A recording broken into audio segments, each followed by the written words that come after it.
안녕하십니까. 오랜만에 인사드립니다.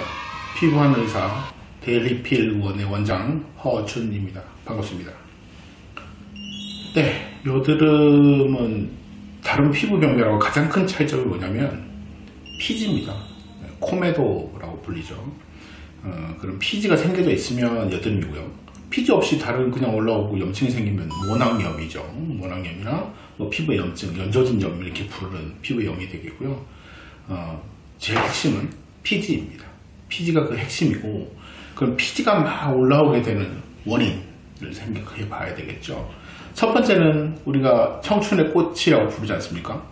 결국엔 여드름은 피지량이 증가되는 시기에 이제 호르몬 분비가 왕성하게 되고 2차 성징이 막 시작되려고 하는 시점쯤부터 피지 증가량이 많이 올라오면서 피지가 많아지면서 여드름이 생기게 됩니다. 두 번째는 이제 피지낭이나 주로 이제 피지가 분비되는 피지낭이 모낭하고 같이 있는 경우가 많은데, 그 피지낭 쪽에 표피가 증식을 막 합니다. 피부도 두꺼워지면서 뭐 털도 막 나고 그러잖아요, 그죠? 호르몬 분비 때문에 그렇고. 그렇게 하면서 과각화라는 게 생깁니다. 발음이 이상한데 과각화입니다. 각재층이 두꺼워지는 거예요. 그럼 어떻게 될까요? 그 피지낭이나 모낭이 입구가 막혀버립니다. 그럼 피지는 분비가 되고 입구는 막혀버린 거죠. 그럼 갇힌 피지가 덩어리를 만들게 되고 굳게 되고 염증이 생기게 됩니다. 그렇게 해서 여드름이 만들어지게 됩니다. 세 번째로는 이제 균이에요.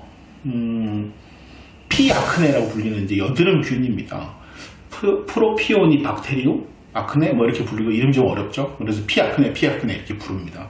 그 여드름 균이 거기 안에 들어가면 이제 여드름 균 때문에 피지량도 올라가기도 하고 많아지기도 하고 피지 분비량이 많아지기도 하고요. 그 다음에 염증도 생기기도 하고요. 피아크네 그 균 때문에 생기기도 하고, 결국 그렇게 돼서 이 세 가지 과정이 결국은 염증을 만들게 됩니다. 최종 단계로는. 그래서 여드름이 붉어지게 되고 튀어나오게 되고 화농이 생기게 되고, 심지어는 안에 깊숙한 곳에 있으면 결절이 생기게 되고 울퉁불퉁해지고 붉어지고 짜면 피지와 함께 화농성 농이 배출되는 병, 그게 바로 여드름이 되겠습니다.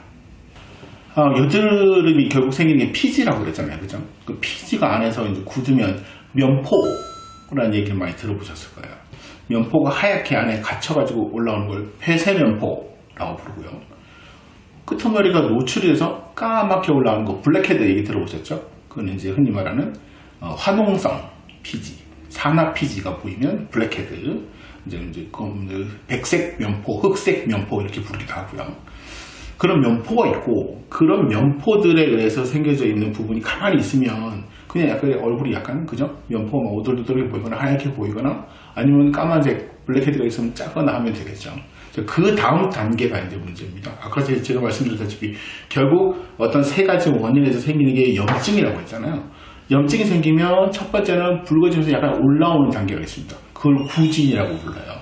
볼록하게 튀는, 영어로는 페퓰 이렇게 부르는데 구진 생기게 되고, 그다음에 그 구진을 가만히 구진이 있으면 약간 붉다가 올라오는 게 여드름이 되는데, 거기에서 이제 염증 단계가 심해지면 그 모낭벽이 파괴됩니다. 그냥 인위적으로 파괴시키는 경우도 있어요. 짜잖아요, 집에서, 그죠? 이걸 열고 짜야 되는데 그냥 짜면 그냥 면포와 함께 그 폴리클 그 안에, 그 폴리클이라고 그러죠. 피지 낭 안에 얌전히 있으면 되는데, 짜면 그 폴리클 벽, 피지낭 벽이 파괴가 됩니다. 그럼 거기 안에 세균도 있다고 그랬잖아요. 아까 세균도 있고 염증 물질도 있고 막 그랬어요. 그게 짜거나 하거나 아니면 뭐 화농이 심해져서 그 벽이 파괴되면 그 물질들이 전부 다 그 옆에 있는 진피층이나 표피층으로 다 염증이 번집니다. 그렇게 되면 농포가 생겨요. 화농성 농포가 생깁니다.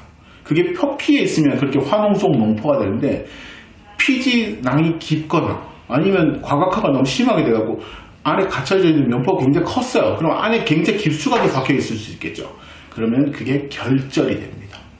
그러면 정말 딱딱하게 되고, 왜 턱이나 머리 뒤쪽이나 이런 데 보신 적 있죠? 이런 게 주로 많이 생기는데, 턱 쪽이 많이 생기는데 우둘두둘해서 울퉁불퉁해서 커집니다.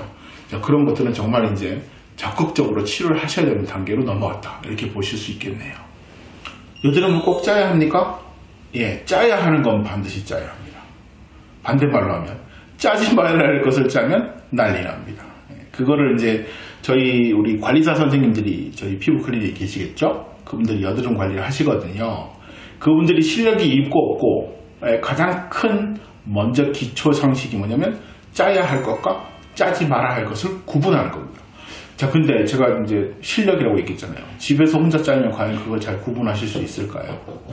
뭐 의학적으로 표현을 얘기하자면 폐쇄면포나 블랙헤드는 짜줘야 합니다. 왜냐하면 그걸 놔두면 그게 결국 농포로 진행을 하게 되고 그 농포나 화농성이나 구진, 결절 이런 것들이 결국에는 나중에는 흉터나 색소순착이나 붉음증이나 이런 것을 진행하기 때문에 여드름은 그냥 염증으로 빨리 끝내버리면 별 문제가 없겠죠.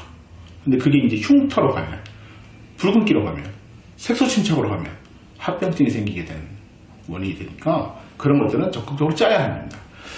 자, 아까도 얘기했듯이 부적절한 위치에 짜지 말아야 할 것을 짜게 되면 벽이제가 파괴된다고 말씀을 드렸어요. 그래서 특히나 집에서 짜실 때, 뭐 혼자 짜는 것까지 말씀을 드리면 집에서 짜실 때는 정말 위에 가각화 부분이나 닫혀있는 부분을 열어주셔야 돼요.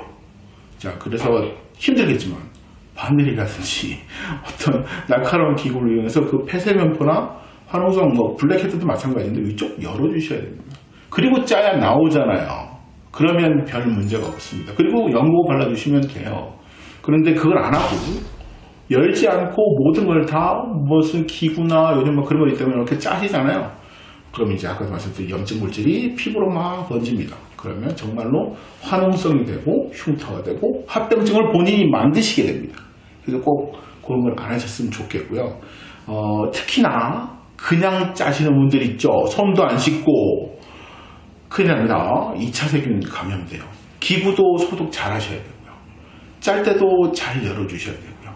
얼굴에도 되도록이면 소독 안 되면 알코올 뭐 이런 걸로 사실 좀 소독을 해주셔야 돼요. 그 다음에 기구를 이용하거나 손으로 짜셔야 돼요. 손을 이용하면 자신 잘 안 되고 기구나 면봉 같은 걸로 열어주고 짜셔야 되는데 그때도 반드시 되도록이면 2차 감염을 예방할 수 있도록 되도록이면 균이 다른 세균이 들어가서 더 염증이 심해서 모낭염이나 연조증염이나 농양 같은 걸로 발전하지 않도록 주의하시면서 집에서 짜셔야 됩니다.